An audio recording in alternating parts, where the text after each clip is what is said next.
Is this the part where you wanted me to take off my pajamas? No?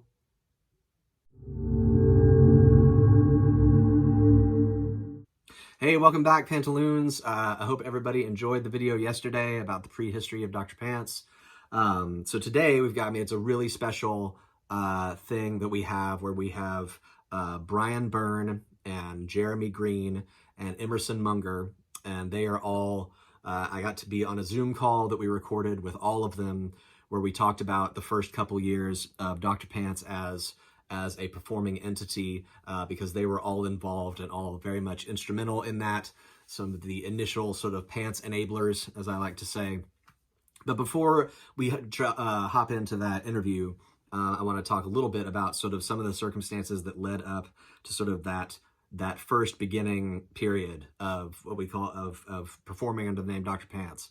And as I alluded to at the end of the last video, I did move back to Oklahoma City from Santa Fe, New Mexico, where I went to school. I don't think I mentioned that in the last video, that Santa Fe was the place I went to school, the College of Santa Fe, where I studied music, and it was an incredible place to do so. But, right before that, so during the year preceding that, I did several things. I did some recording, and I recorded some of the songs that ended up on Fiesel Day. I recorded versions of them in the studio at the college, with a live drummer.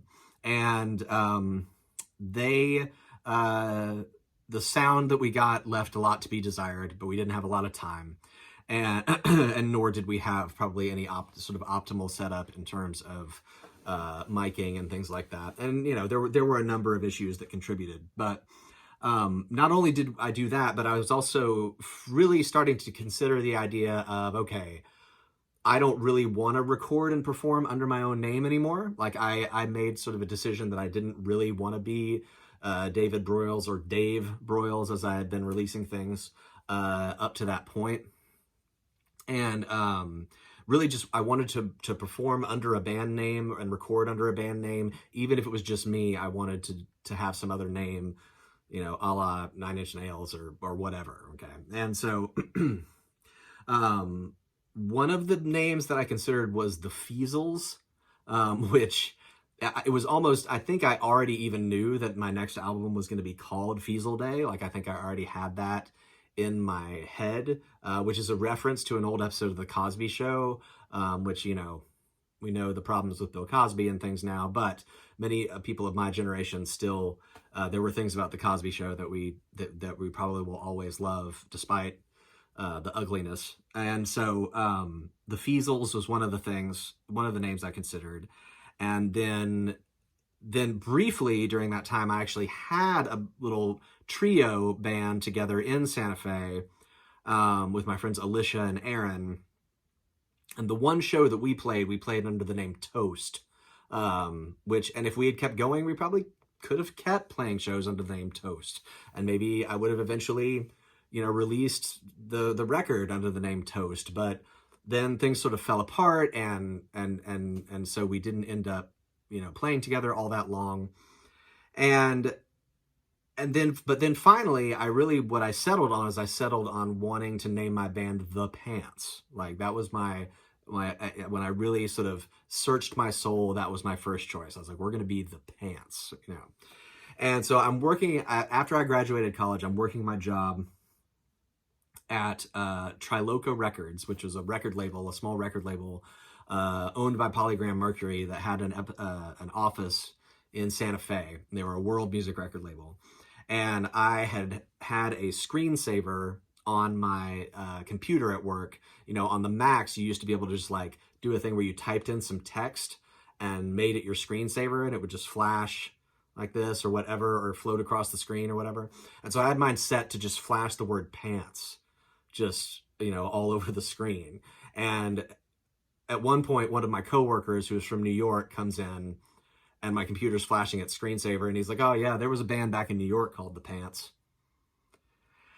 And that did it for me. I was like, well, can't use that name now. it's already taken, like, half of the people who are watching this probably never heard of the Pants, even though they were relatively well known, I think, regionally. But I was like, no, can't do it. Can't use that name now. And so then I started I kind of went on this journey, and where I eventually settled on the name Dr. Pants, because it reminded me, the doctor part reminded me of like P Funk and Dr. Funkenstein and that kind of thing, because there's always been at least a little bit of a funky element to what I've been doing. And so, um, but anyway, after all that, I moved back to Oklahoma City, started trying to find bandmates, and nothing really worked out. I put ads in the local free weekly and things like that.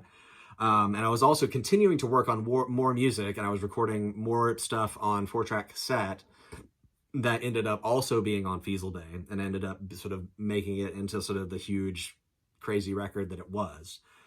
And finally found out that my friend Brian Byrne was going to be moving back to he was going to move to Norman, south of Oklahoma City, and he would be in the area. And I started to think about it, and I started to think about the idea that maybe he would be a good guy to play with for various reasons.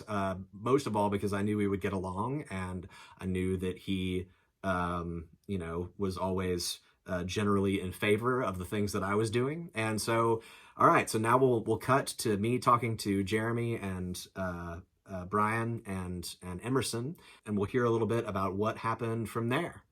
My first question, like, just Brian, you should start, or like, my first question is sort of what you remember about, like, when we first started playing together, and like before the rhythm section came into the picture. Like, what do you remember about it? So, yeah, I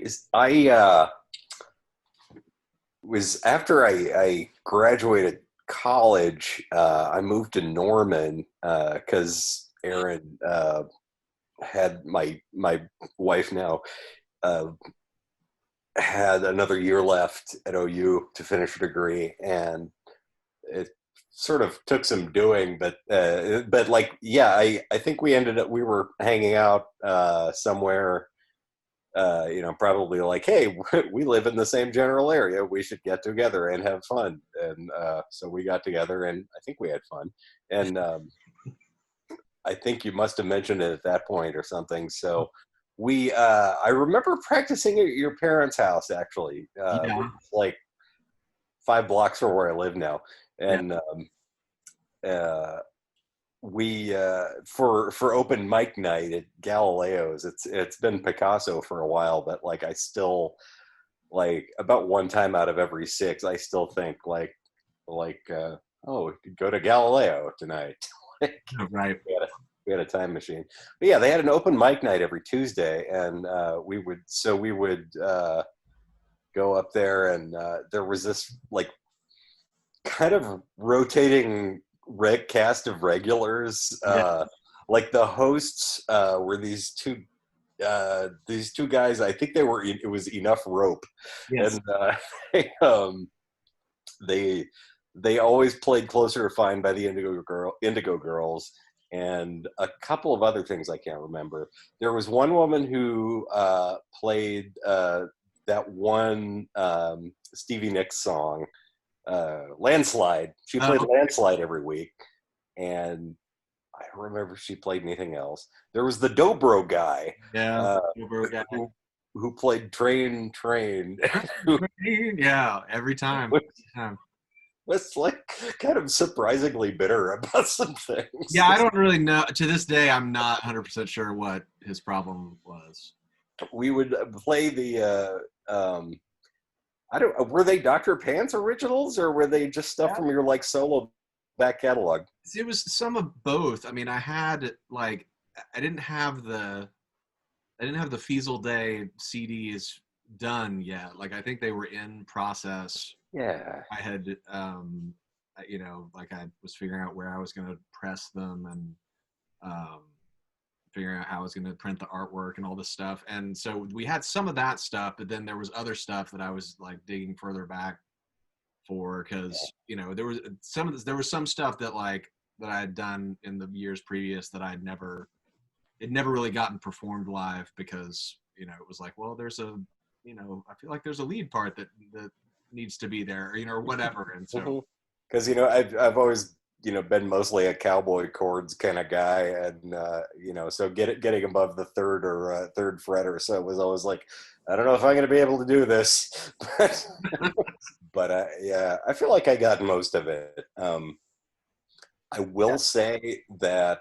I don't think I ever didn't struggle to keep up with the sliding bar chords on my pants. sure, yeah.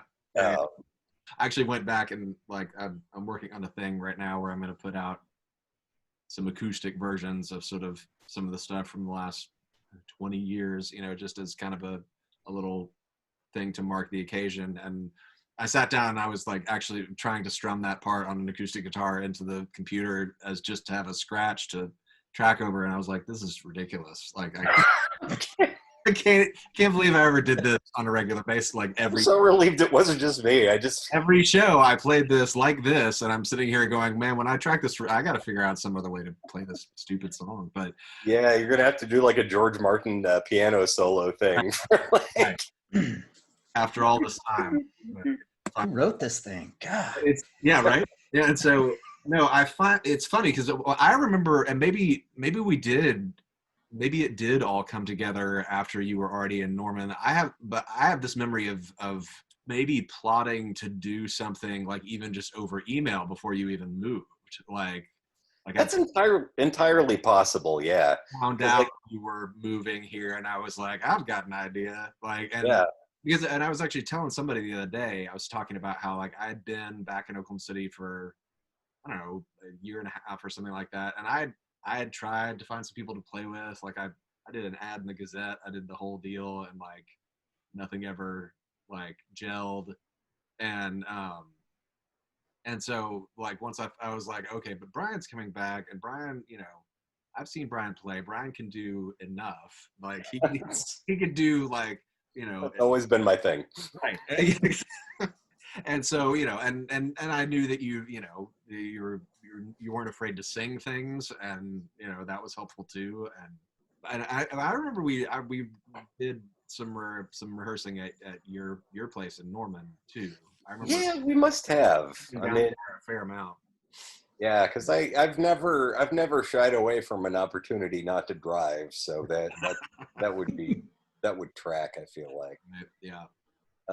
Yeah. The only I remember being glad when we actually ended up at the Galileo open mic, and we did play, and it went well. Like I was like trying to redeem myself a little because I had gone to the open mic there with some of my friends at the time, like John Moncrief and those people, like just to play solo a few months earlier. And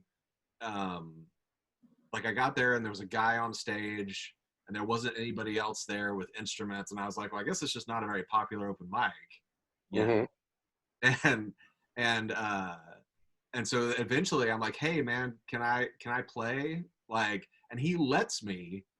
But then I find out later that like they weren't having the open mic that night, and I just basically crashed that guy's gig.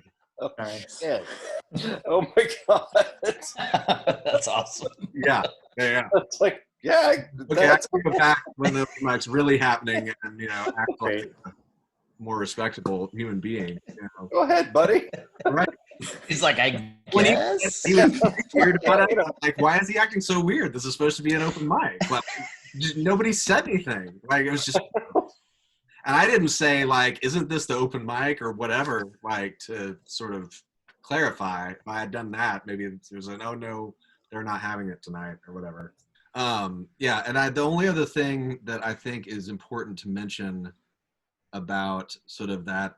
And it carried on into the time after Jeremy and Kit came into the picture, but like we did play one of your songs regularly, which of course was the Waffle House anthem. Yes. Yeah. And that was the only song of yours we played, but it's because of that. That's the only song of mine. But yeah, Waffle House was. I mean, it was. It was a popular part of the the Dr. Pants oeuvre there for that first year or so. Yeah, like especially that particular period. I always kind of felt like a chump because like it's like, hey, here's a dumb song about here's a cowboy song that has whores in it. Like, hey, here's like David's entire life's work. Oh, It's like, hey, it's like I made a thing. I enjoyed playing it. I think, and I felt like people do it. It had a lot of good solos. Well, that was actually one of the songs that I actually consistently probably played a decent solo on. Oh yeah, it was nice for that reason too. Well, the other like funny weird little thing I remember is that like I was really into the Clancy Brothers and Tommy Makem and Irish folk music at the time. I still am, but like then in particular, like I was really wanting to play Clancy and Makem songs, and you were like, that's cool. And so we would, in the middle of this, we were just like, here's a song about stealing a guy's car to fight for the IRA. Yeah. No, I remember that too, and that was fun. I was just trying to, I think that it was one of those things where at least at that point, certainly with the acoustic duo format, I was feeling relatively flexible. It's like, oh, we can just do whatever. Like, I was trying to remember, I guess at some point, Kit came, I don't know if he came to open mic or he came to like we did one like full gig as a duo at Galileo, which I have most of that gig actually got recorded, and I have still love that stuff too. But maybe he came to that or he came to open mic, but you introduced us and he was like, yeah, man, I'd love to play bass or do whatever. And then at some point, and I don't know if Jeremy got brought up at the same time or whether it was like, maybe there was like a very brief period where Kit came in and sort of we did some trio stuff, and then they're like, well, we'll see if Jeremy wants to play drums. But I do know, of course, all of you worked together. Like, staffed this entire band out of one single math textbook publishing company. Yeah. Primarily out of the IT department. Like I was the one outlier. And then like Brian left, and we got Emerson, who to replace him, who also worked at the math book. Yes. In the IT department. Yeah, exactly. Yeah. Bummer that Kit seems to have disappeared, at least from social media, because I'm sure he would. He did kind of drop off the face of the earth. I don't know what's wearing. Like I'm not sure that I really noticed. Like it was just one day, like I was like, is Kit still on here anywhere? Yeah. Yeah, last I heard he was in the Bay Area, but yeah, he was there. Think about it. And I think he had a band that he was actually playing drums in a band, I think, for a good while. Mm-hmm. Yeah. There for a little while, he was playing bass in a band where the drummer was a guy that was in the drum corps that I was in '95, and somehow I saw a picture of one of their gigs, and I was like, wait a minute, that's Adam and that's Kit. You guys know each other? What the hell? And they're like, oh yeah, this actually somehow it came up that we both knew you like a few weeks ago at a gig. That kind of stuff. Nice. That stuff happens all the time. So Kit comes in, and then at some point, well, Jeremy, what do you remember about how did you even find out about this band, and how what do you remember about the process that led to you being involved? I'm pretty sure it was just at Saxon one day. Kit came up and said, basically, hey, I'm playing bass in a band and we need a drummer. Are you interested in coming over and checking it out? Right. And I was like, yeah, sure, I guess. Well, and you were in another band at the time already. Yeah, that's true. Yeah. I was doing Glow Beat at the time. It's just crazy these days how the world has become.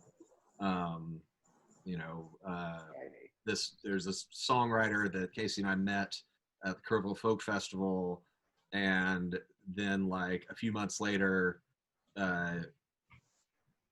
this guy who I went to to school with basically like most of my life up through high school, but then who Casey also dated briefly when we were all in high school. And even though I had never met Casey when we were all in high school.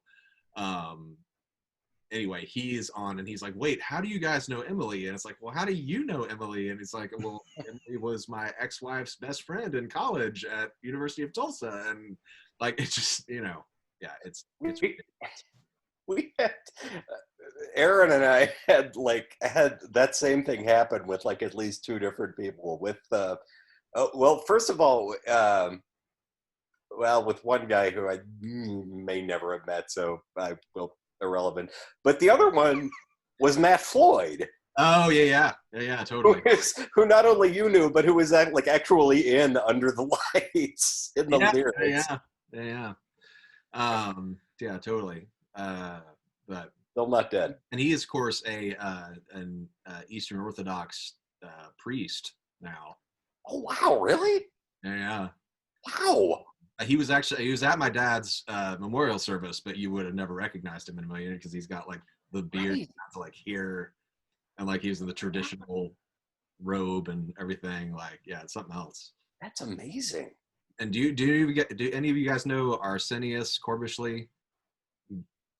He's a string player, works on violins and stuff. Anyway, I don't think I do. Arsenius was also apparently at one point in the priesthood for the Eastern Orthodox, and so like he also knows Matt Floyd. But anyway, so then I kind of want to say that for some reason there was already a drum kit at Kit's place where y'all were recording, but only for a little while. Like that didn't last long.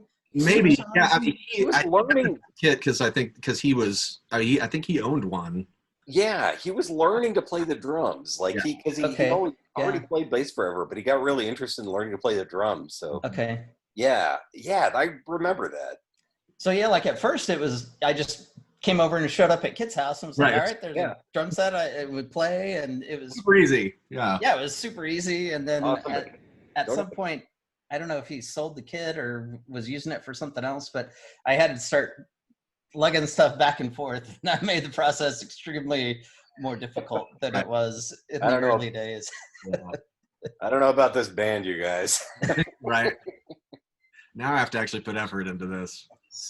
Well, that's, yeah. And I mean, and I didn't really ask Brian about this, but like, I mean, what do you remember about just your impression of the whole thing and the songs? And like, was it, I mean, you're a very easy person to get along with, and so you're the kind of guy that if I feel like even if it was like, I mean, this is fine, I'm not, but I'm not super into it, like you might not necessarily let on that was the case, but maybe I'm wrong.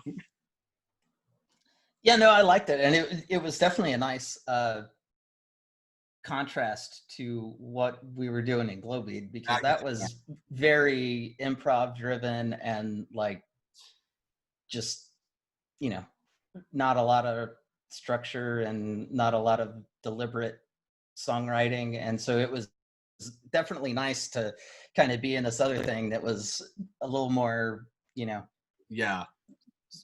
felt like throwing a dart at a target instead of just like, oh, I'm gonna launch that up and see where it lands. Yeah.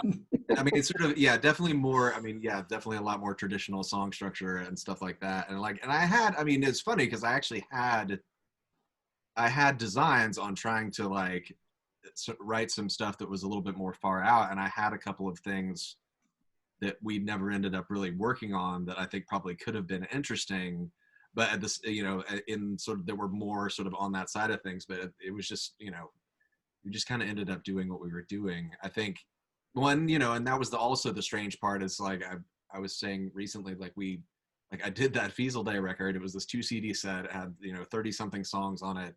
And, some of it was very much what we were doing in the band. Like, it was sort of this song oriented, somewhat power poppy kind of thing, but with a little bit of some other things mixed in. But then there was all this other stuff on the record that wasn't that at all, and it was kind of all over the place, and so it was always interesting.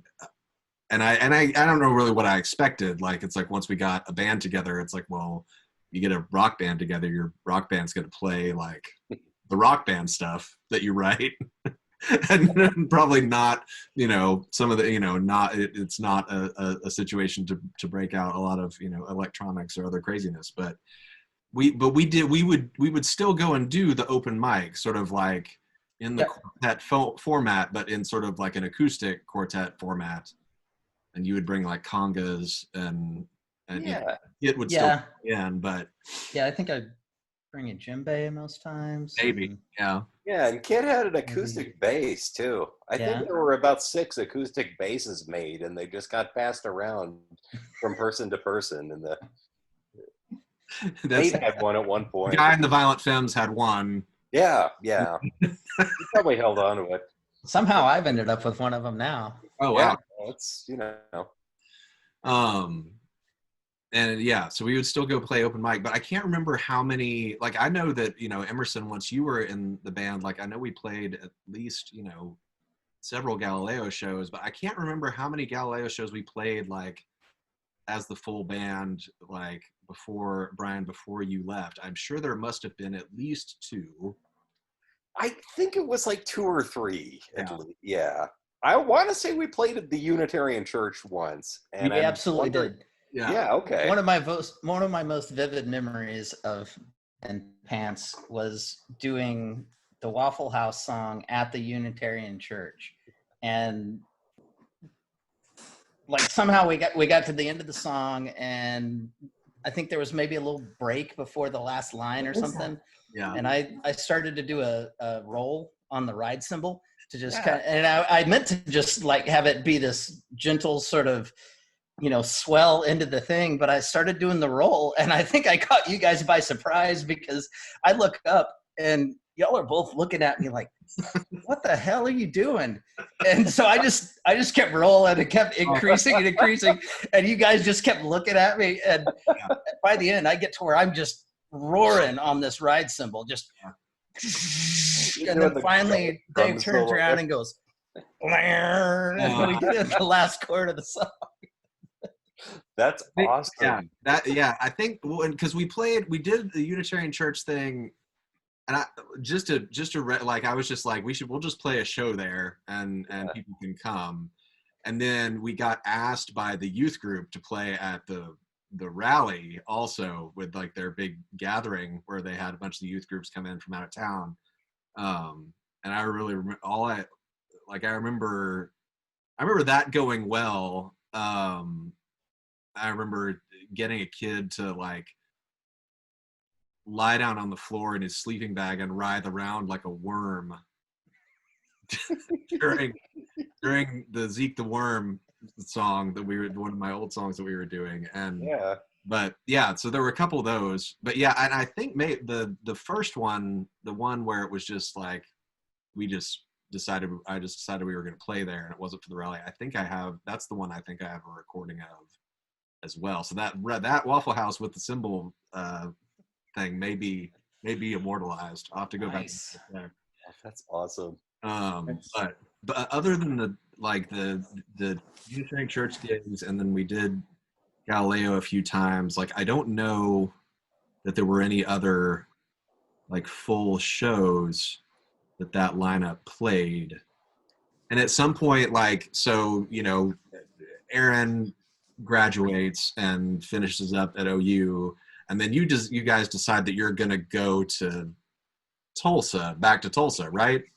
Yeah, I got a job there, and in Tulsa, because when you started talking about this, I started thinking about the time we spent and about just the timeline in general, and I feel like we lived in Norman like maybe a year at the most. Yeah, I feel like it was about a year from like when we first started playing together as a duo to when you guys moved.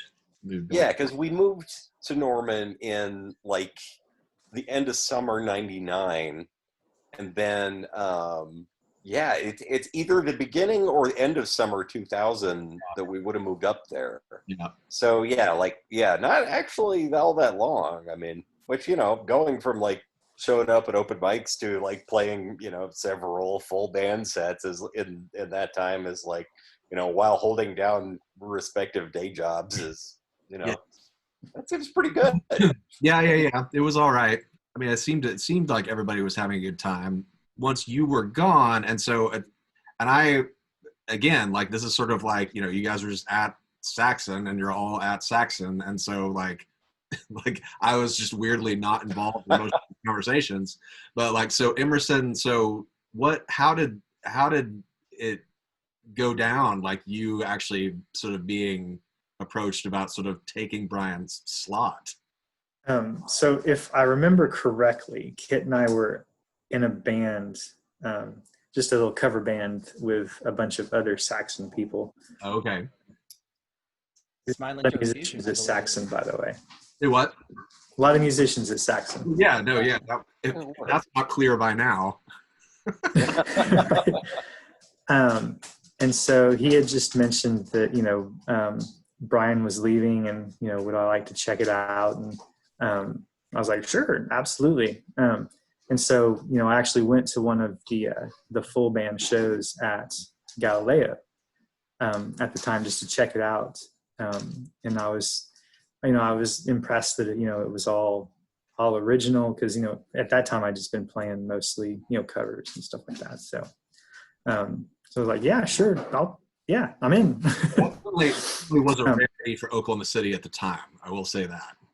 Yes, absolutely. And so I don't exactly remember the whole inauguration or audition or whatever it was. I honestly have no idea how that went down. But yeah, it worked out apparently. So if I have a memory of anything, it was probably that Kit and or Jeremy saying like, oh, he's a good guitar player. We don't have to worry about that. So that was, I didn't worry about it, and it seemed like I didn't really have to. But then from there, and we didn't really do the open mic thing after that, really. Like we just, and maybe I decided at that point that we would just, we should have graduated from the open mic by then anyway. But then from there, so at some point, Jeremy, you decide you were like, it's too much. I need to just do Glow Bead. But I can't really remember how long that, what the span of time was there between when Emerson came in and you were kind of like stepping out. But was that, am I remembering that correctly? It was kind of like, I'm busy and Glow Bead is first priority and whatever. Yeah, I think so. I don't remember the timeline really either, but I think it had gotten to where both bands were trying to have rehearsal twice a week. And I was dragging my drum set back and forth for each one, and was just like, I can't. That's amazing that I would have even tried to have rehearsal twice a week like that regularly, just for anything. Is that what you? Or it could have been Glow Bead was twice a week and Pants was once a week. But even then, yeah. Yeah, but it was to where the point, or to the point that where a good amount of my burnable free time was sort of already spoken for between two bands, and I was like, I gotta get back to having some of my own time to just sit on the couch and not do anything. Emerson, what do you remember about the gigs that we played? Like I said, previously I was mostly a cover band person, and I was mostly a power chord player. And so, the chords that you had used were kind of foreign to me. So that was a challenge that I enjoyed because, it helped me improve, but it was fun just because I wasn't used to playing that. And I don't remember how many gigs we did at Galileo, but I enjoyed them. Those were it was a cool time. Yeah. Getting to hang out, and I think we made $3 a piece, maybe. Yeah, it wasn't much, that's for sure. I don't really remember. Because I think there was a cover charge, but after drinks and everything, it didn't go very far. Right. Although I mean, I was thinking today, man, those were the days that Galileo 20 years ago. The Boulevard pints were $3. It's That like was, yes, those Yeah. days are long gone. You could get They Boulevard weed for nothing back there. For like, I mean, I'm glad that everybody's memories of just the gigs and stuff are generally positive. I think, and looking back, like we were all a good bit younger, of course, but like, comparing what I knew then with what I know now about like trying to run a band and like, where to put my energy and my focus. Like, I mean, it's just like, this is night and day. Like, and on some level, it's just amazing that, I mean, it's probably the credit is due to you guys to a great degree that like, you were willing to jump in and sort of, do your part and learn the songs and whatever, because otherwise like I would have been like, okay, well, I don't know what to do now if, but then Jeremy, you were like, got to step out. And so there was a little while where we had Kit and we had Emerson, and then the guy Dean Brown was playing drums. Do you remember that at all, Emerson? Do you remember him? Not at all. Not at all. Which is okay. I mean, he's a really good guy. Like I met him through my mom actually, because he took Spanish from her at OCCC, and Nice. and at some point he came to see us and was like, if you ever need a sub, like, a drum sub, he's like, I'd be willing to step in. And at some point, I don't know if we had something booked, like at the point where Jeremy, where you stepped out, or whether it was just you decided to split. I was like, okay, well, I'll just call this guy Dean and see if he's up for it. And I don't know. It was funny because I don't think that he ever really intended to be sort of like a regular member of the band. It was sort of like, he's like, well, if I can come play, I'll come play. But, like, and he had like other gigs he was playing with cover bands and stuff. And then eventually it just got to the point where like he just couldn't do it anymore. But I remember Kit eventually was just like, I'm splitting, I'm gone. Like, he was moving away.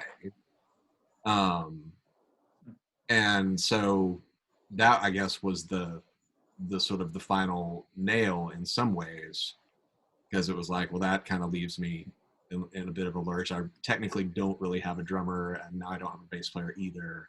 Right. So, but he was like, what I remember is him just being like, I got to get out of Oklahoma. I can't stand it. Something along those lines. And don't blame him at all. No, sure. And on the one hand, things have improved since then, but then on the other hand, there are a lot of things that just haven't improved. And it was interesting because I think that maybe at that point, not only did I feel like, well, I'm losing a bass player and I really don't have a consistent drummer, but like I felt like Kit in some ways was sort of the glue holding things together. Like I felt like, and maybe I was wrong, but I felt like, Emerson, I was like, well, Emerson's probably not going to be super into doing it if Kit's not doing it. And like, and then I'm like, and then I don't really have a drummer anyway. And so like, and so that, that ended up sort of kind of being the end of the first, group of incarnations or whatever. Kit was that kind of guy too, though. It's like sometimes you just there's just people who are like, yeah, I'll be there. Kit's gonna be there. Sure. Some people are just like that. And I think that it's like, when I really look back, like I wish, especially with like you, Emerson, and you, Jeremy, like, because I know, I feel like it's like, if I could go back and somehow do it again with some of the knowledge I have now, it's like, well, I'd figure out a way to utilize those guys better. Like, it's like, on the one hand, it's like, yeah, it was, a super contrast from Glow Beat in terms of, it was very song oriented, whatever. But like, I also probably spent some of my time back then going like, but I know Jeremy can do lots of interesting stuff. And I wish that I could create a scenario for him to do more interesting stuff. And like, I was like, I know that, Emerson can probably shred or whatever, like at least to some degree. And it's like, I wish that I had sort of created an opportunity for that kind of thing to happen. Like that was another thing that I definitely learned later too, especially once I had a band that had both Kenneth Murray and Dustin Ragland in it, where I was like, okay, I can write in a certain way that will, show off how well these guys can play. And it's like, at the time, like I just wasn't there yet. I wasn't able to pull that off. It's shaped though, like by the people you're playing with, like you're saying. I mean, because like when we started playing together, I can't solo. Like, well, anyway, like I can play individual notes instead of all the notes at once. But I mean, I've never not been just kind of a rock band kind of guy, and I love singing, and I love playing, and I love how two people sound when they're singing harmonies. Yeah, that was like the great joy I got from that. Sure. Especially from there were always particular songs that just like Under the Lights I just loved for a variety of reasons. It just broke my heart, but was also just a joy to perform. Right. But it's like, oh, go ahead. Yeah, sorry. Oh, I was just gonna say, and it was a good fit for me, kind of for a side project and what I was, filling a hole, because like, Tyranny of Freedom, play all the notes you want, like that was what I did all the time in Glowbead. So it was kind of nice to like have some art direction and be like, no, this is what we're trying to do, and let's all come together and try to do this thing. You got to find a balance, I guess, but it was a good balance for where I was at the time. I would be terrified with no structure. Look, man, I need to know what I need to be doing when. Okay. Yeah. I remember, I feel like Emerson, I feel like maybe you had a Primus sticker on your guitar. Maybe. Yes, it said Primus sucks. Yeah. It's still on there, by the way. And, and that was kind of, it's like, well, I kind of had these moments sometimes where I was like, man, I love Primus. I wish I could do, write things that were more like Primus or more like blah, blah, blah. But at that particular time, sort of in my musical development, like I had a lot of aspirations about what I eventually wanted Dr. Pants as a thing to be, but just, in some ways, just no clue how to get from point A to point B. So we had what we had the songs we had, and so those were the songs that we played. And exactly. And so well, and in your defense, David, it's hard to write when you've got like a rotating ensemble going on. Yeah, I mean, that was true. Like when I remember, that was the other thing. It's like once sort of I ended up having sort of more of a solid lineup a number of years later, like it was remarkable how different it was to have the same people in the band for a span of 4 or 5 years, as opposed to, just feeling like constantly like people are coming and going and doing whatever. But I like to imagine the interviews for, later on, we're like, are you moving? Any plans to leave the state? Right. Your parents live. Yes. Yeah. Are you currently in another band? How is their health? Are they in California? Do you expect them to become ill? Right. Luckily, we've never had anybody leave the band because they became ill. That's good. That is good. I think that just they're just learning experiences and the whole thing, and you just certainly. Keeping any band together is hard. Oh, sure. There's really just no doubt about that. The people that manage to do it, especially, if they don't get carried away on some big wave of success within the first however many years, like if they we were. Oh, right. Yeah, totally. No. But, it's amazing that some of those people that just keep plugging away at it and have continue to play with the same people long term. But It's amazing that like successful people manage to do that. Yeah, Like, no, that's true too. I don't know. Like I've been reading this book of interviews with with Tom Petty, and Jesus, the band was together like 40 something years. Right. Yeah. And they had some. Well, I guess Stan Lynch was the only one to really leave. And then they just added like an extra guy like at some point too. But yeah, that is remarkable that they were able to basically be the same band for so long. Well, anyone any of you have any last minute any other Dr. Pants memories or comments that you want to throw out there? I don't want to make this too long. I want people to actually watch it. Kind of crazy. That was 20 years ago. No, it is. It absolutely is. Like 5 years ago, I was like, I can't believe it's been 15 years, and then I blinked. So it was now. You must have been pretty young. Like, how old were you when you first earned your doctorate of pantology? Well, let's see. So when Brian and I started doing the duo thing, I was, let's see, that was 99, the late summer, fall of 99. So I was 24, which, and it seems like, I've looking back, it felt like, certainly I was younger than that, but no, I was 24. Yeah, and then now here we all are. You guys were, Brian and I are basically the same age. I feel like we're all roughly. Yeah. Yeah. But I was like August 75, and are you born? Is your birthday in November? January. Oh yeah. Okay. Yeah. Okay. Yeah. Well, I really appreciate you guys being willing to hop on and yak about, I'm happy to do it. About, Oh yeah, absolutely. Some shows and open mics and stuff 20 years ago, but it was such a great time, like I felt first I felt like sort of shocked that like, but David's a good musician. Why does he want me in his band?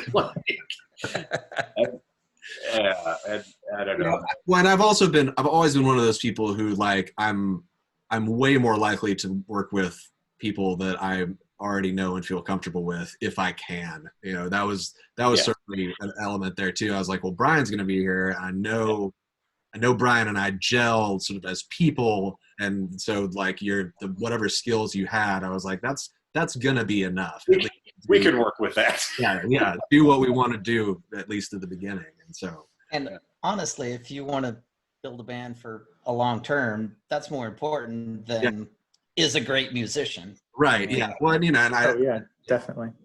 And either that, like, because the great musician. Not to say that anybody here is not a great musician. I'm saying if you're weighing alternatives, And the great musician, thing can go several directions. It can go like great musician is totally on the one hand knows how good they are, but doesn't let that go to their head and make them unprofessional. And then on the other hand, it's like give the people has control issues. Yeah.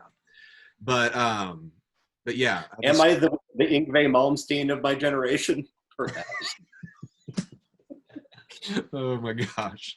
But yeah, just since it's not looking likely that we're going to get to do any sort of big blowout 20th anniversary concert or something like that, where everybody got to come back and actually play something, I figured something like thanks COVID. Yeah, right. Yeah, I figured something like this would be at least kind of fun to try and do. Yeah. So anyway, Charles Kit Thompson, if you're out there, we love you.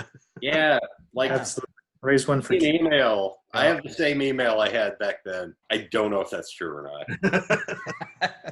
I think I had. Yeah, never mind. Anyway, you still have a Saxon Publishers email address? Right. Yeah. At saxonpub.com.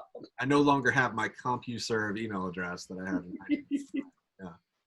So, all right. Well, much love to you guys. And the last thing I'll say is I really, really also appreciate just how you guys have, whenever you can, continued to sort of support the stuff that I do as Dr. Pants, whether it's coming to a gig or buying a t-shirt or whatever it is. Like, I really, really appreciate awesome t-shirt, by the way. I'm so glad that you like it.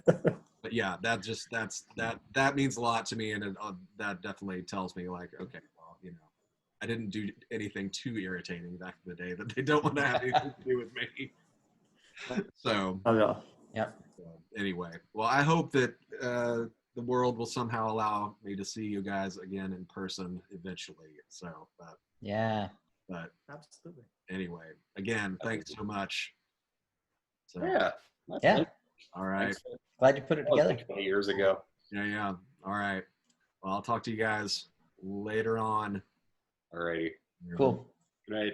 Bye, guys. See ya.